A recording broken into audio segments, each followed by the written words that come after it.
Hello again, everyone, and welcome back to Sid Mickle Publications. I'm really happy you took the time to come back and check out our video for today. If you remember from last week, we decided to do a 4-video set, 4 modules of things an author must do to write their very best book. And let's just quickly review those things. The first is you must write a great opening. In other words, your first 10 pages must attract and hold on to that reader. Much like YouTube videos, you can't do a lot of dancing around. You have to get to it. You have to be interesting and you have to keep that attention. And with a book, you want these readers who have purchased your book or who are sampling your book to really enjoy that first 10 pages. Read the first chapter and then buy and read your book. The second thing we'll go into next week is writing well. You have to write extremely well from page 1 to page last. You can't have any chapters that are weak. You can't have any chapters that you don't give a lot of attention to. You really have to go page by page, paragraph by paragraph, and chapter by chapter to make sure this book is polished and it is absolutely of the highest quality writing you can produce. When you do that, you're going to be able to do point number 3 a lot easier. And that point is you must be 100% confident in your book. You have to believe that your book is one of the best ever written. And you have to be able to sell that book. You have to be able to tell that story and present confidence in your writing and know that it is well written, well edited, and it's a great value to that potential reader. And the last thing is you have to market and promote your book. Remember, not only are you the writer and the publisher, you are the marketer. And if you don't want to market your book, it will probably languish. It will probably sell to friends and family and not much beyond that. So these things are very simple. It's a quick list to think about, but an awful lot of work. So let's get to it. Those first 10 pages that I think are critical, and I think they're so important in trying to find the reader's point of attention, trying to make sure that you have their attention, you get them to read. I think the best way I can do that is just give you a few examples. So I'm going to take a moment and read 3 book openings here. And I'm just going to read the first couple sentences. The first is The Call of the Wild by Jack London. Chapter 1. Buck did not read the newspapers or he would have known that trouble was brewing. Not alone for himself, but for every Tidewater dog, strong of muscle and with warm, long hair, from Puget Sound to San Diego. Quite the descriptive opening there from Mr. London, who's a fairly successful writer. The second opening is from Margaret Mitchell. Might have heard of this, Gone with the Wind. Chapter 1. Scarlett O'Hara was not beautiful, but men seldom realized it when caught by her charm, as the Tarleton twins were. In her face were too sharply blended the delicate features of her mother, a coast aristocrat of French descent, and the heavy ones of her florid Irish father. Kind of poetic, very flowing. Now the last one is from a book called Kill 'Em All by Sid Mickle. And what I tried to do was make sure that the opening was interesting and caught readers' attention. Chapter 1. The damp leaves clung to Dwayne Fitzgerald's combat boots. The wet stink of the rotting vegetation around him never seemed to change. His close-cropped hair allowed sweat to stream down his face, chest, and back. His shirt was soaked under his M89 body armor and clung to him tightly. If you see the openings there, all 3 of those openings tried to set up a question, a situation that a reader is going to hopefully want to know more about. Why did Jack London write that line about what's going on in the newspaper that had reached everyone? Why did Margaret Mitchell write a description of Scarlett O'Hara and what her personality, her features were like? Why parts of her mother's features and parts of her father's features? And in my book, what I tried to do in that opening was to introduce a second book in a 3-book set and give some of the tension that was created when the main character was in Vietnam, because book 1 already detailed, book 1 is Who Killed Glenna over here, it already detailed the struggle. This is just getting the reader back into the flow, because that opening is going to lead to him suffering through nightmares and a great deal of emotional stress. I'm not saying my book is perfect. It fit exactly what I wanted it to do in the way that I had the characters, the secondary character who eventually met with a tough fate, and the impact all those things had on the primary character. Just like the classics that we also read from, they gave you just a little bit of insight into what might be coming. And I think the best way to describe this is you want to make that reader curious. And if that reader's curious, they're going to try to, solve that curiosity they have in their mind by reading more. And if they read more, they're going to hopefully find your outstanding quality work in not just those first 10 pages, but in the entire first chapter. And again, think about it. That first chapter is going to build a foundation for what your book is going to be about and where you're going to take primary and secondary characters. It's also going to do this. It's going to take the reader into the setting. The setting is where, when, and what is happening. It's also going to tell them basically a timeline. It's going to give them an idea about when these things are taking place. And if you just have that as your skeletal outline in your mind as you're writing chapter to chapter, you can try to make sure that you piece together this book in that framework that really carries the reader from one important point to another important point, maybe gives him a little misdirection, maybe throws another mystery at him and makes him start to think. A lot of books do that. They put that peril for a character out there, or they put an unknown. Why is this happening? Or what great thing just happened? So as you write, you want to have those things in the back of your mind. You want to think about making that reader curious, answering some of that curiosity, and then making more suspense or more questions arise so that they have to read further into your book and get a better handle on what you're writing. This is not an easy thing to do, and I can tell you that in every book I've written, I have gone back and rewritten the first 10 to 15 pages a dozen times or more in every one of them. I've said this often to you. In Kill 'Em All, the second book in my 3-book set of the Sam Bennett series, it was very difficult to write that opening because this is my first sequel. I have written the first book, Who Killed Glenna, about the experiences, about the things that had happened, and that wounded, broken Vietnam veteran came home and he struggled. How did I put that together with what was going to happen in the next book? There had to be, in my mind, a little bit of memory about what had happened and why that damage was there. An example of the continuing damage and upset and things that were going on in that character's mind that led me to the next phase of how the main character was going to not only survive, try to understand, maybe reach out for help, and then go through the process of getting help. And that led to a lot of different things that went through the story. And as he began to recover and feel good about himself, a tremendous amount of peril came back to his family and friends in his hometown. And that's the story.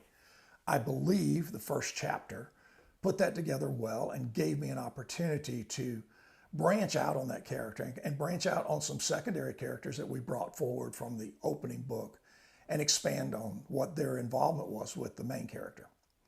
I hope it worked that way. I've got some really good reviews from that book, and I'm very, very proud of it. I've said this to you many times.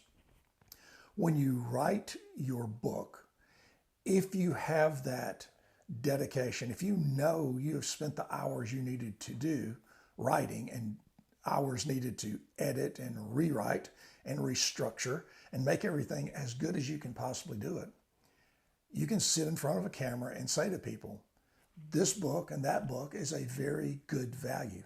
It's well written, it's properly edited, and you should read it. You'll enjoy it.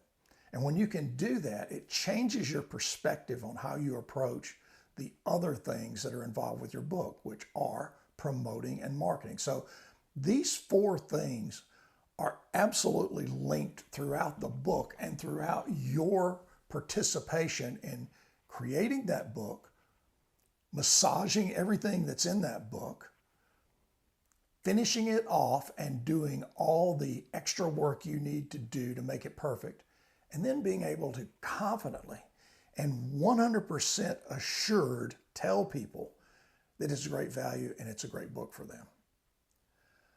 I hope that helps. I hope that was a little bit of insight into how I approached the first 10 pages, or at least the first few sentences of a book. I get a lot of motivation and a lot of examples from classics and other very famous writers and the way they handle openings and the way they handle a lot of different things in their book. So I would always encourage you, read. If you write fiction, read a lot of fiction. If you're going to write romance, read a lot of romance, but you probably already do. Children's books, the same. I'm not an experienced person with puzzles or with any kind of gaming books, things of that nature. I have nothing against those things. I just don't have any experience. And I can't really address those. But I can tell you this, in the world that I have written in, the novel and a lot of crime fiction books, along with a somewhat story assembled memoir, you can do a lot of these things by just reading other people's work and getting a really good handle on how they put their books together, how they open them, and how they close them, as a matter of fact. So a lot to be learned by just sharing your time in a bookstore or with books you have on hand. You will be amazed at how much you'll learn if you just take the time and look at a collection.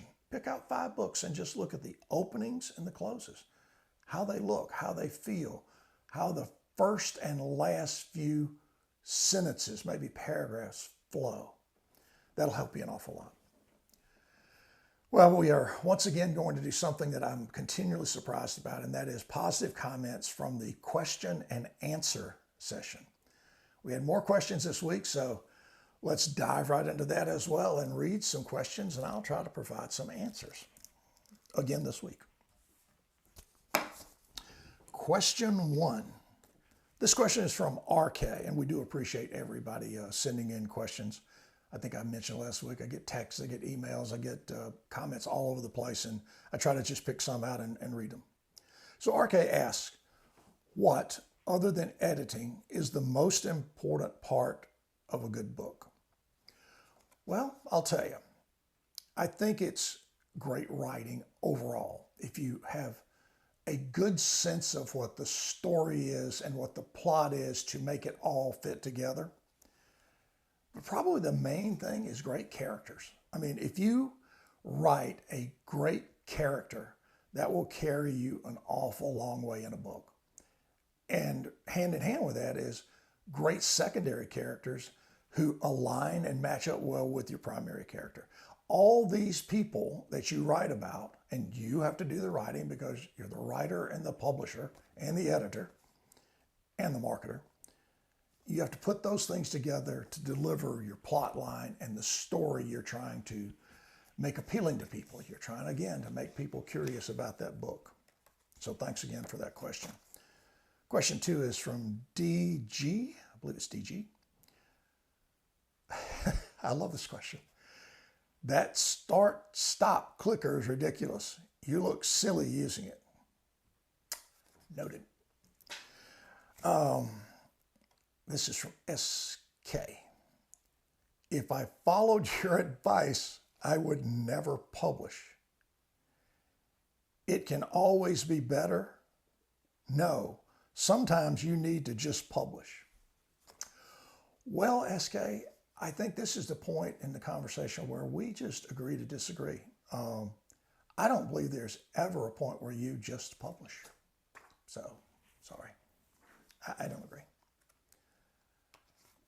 This is from AC. AC writes,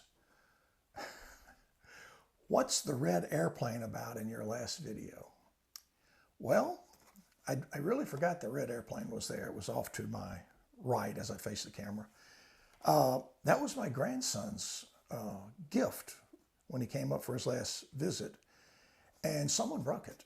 And it was in here in my office being repaired, and I just stuck it in the corner and never thought another thing about it. So if it bothered you, I'm sorry. It always gives me a lot of fun to see things that remind me of my grandkids. Next question is from PL. This is awesome. I love this question. So PL notes, you said the word perspective 4 times in 4 sentences last week. Yep. Okay. Yeah, I did. A lot of use of the word perspective. Thanks for noticing. Final question is from SF. And I love this question. I didn't just particularly save this to last. I'd forgotten it was here. SF asks, how can a Southerner leave out To Kill a Mockingbird from favorites? Well, that's an excellent point and a good question. But I also didn't mention Moby Dick, no Gone with the Wind, no Lord of the Rings, no Great Gatsby, no Don Quixote, Hamlet, Ulysses, or Harry Potter. I just list my favorites. And if you remember, my favorites were, I think I read these off in order. The Caine Mutiny was one of those absolute favorites. And my all-time favorite book is Killer Angels, a book by Michael Shore from the Civil War. So, sorry, that was my list of favorites. And the question was to me, so that's why I gave those out. Another fun session with questions, a little bit of jab here and jab there, but that's okay. We know those are coming sometimes. It just helps me to have fun with these questions, and some of the questions really lead to good thought, I think. They take us into different places. If you think about the one point that I will go back to in one of the questions, I think the point was being made, I'm always talking about rewriting and editing and doing more and more of that. And the statement, really more than a question, was, if I followed your rules, I would never publish. Sometimes you just need to publish. Well, let's go back to a point we made last week. Maybe that's true. Maybe sometimes you've written a book and it's a book that I and maybe other people might call low content. Maybe it has errors. Maybe it's not a great in-depth story or plot or group of characters. Maybe it's a book that you really have written for yourself and for family or friends. And you've done it to the point where you think it's good enough and you hit publish. So when you hit publish, it'll be printed. It'll come back and it'll have your name along the bottom and you will have published your book. That fits that statement. I don't argue with the book in that sense. But if you want to make sense of books and you want to make a book really well written and make it well received and make it something that people spread the news about by word of mouth, which is hugely important to authors, you've got to do a lot more than that. So as I said during the question and answer period there, I don't agree with that. I'll tell you, every book you write, when you finish it, you really just need to step away from it. And you need to come back a week, maybe a month later, read, look it over, get your head back into that game, because more than likely you're going to find some things you want to change. I would pay particular attention to the opening. And once you get started maybe editing that opening, you'll switch over and maybe you'll edit the close again. So once you do those things, it's just very logical and normal process to go through the body of the book and maybe do a lot of editing there. Remember, when you get to that point, you've already received your professionally edited book back and you've fit those suggestions or those corrections into your book. And now you're just trying to make it a final presentation out to your readers. Don't hit publish until you're absolutely sure. And remember, when you're absolutely sure, you can 100% confidently say it's a great book. It's really something you'll enjoy reading. And again, it's a great value. People are always wanting to know, is it a great book? And am I going to like it? And is it going to be worth the money I spend on it? Not only that, but the time I'm going to take to read it. We'll come back next week and we'll talk about more editing. We'll talk about more rewriting. And we'll talk a little bit more about how you have to do your best writing throughout the entire body of the book. And yeah, there's stones we haven't uncovered. So we'll talk more about that next week. Thank you again for being here. I hope this was helpful. Hope you enjoyed this brief gathering today. I say next week, but it may be 2 weeks because we have a little trip planned. We're going to be out of the country for about 10 days. If it's another week or so past next Tuesday that we get the next video up, I apologize for that, but we will definitely come back. And within the next few weeks, we'll go through these next 4 modules and try to help you have a good guideline or outline as to 4 things that an author must do to write their best book. So until then, and yes, I'm picking it up again and people are not going to like it, but I just don't care. It helps me edit. Until that time, take care of yourself. We'll look forward to seeing you in a couple of weeks. Bye-bye.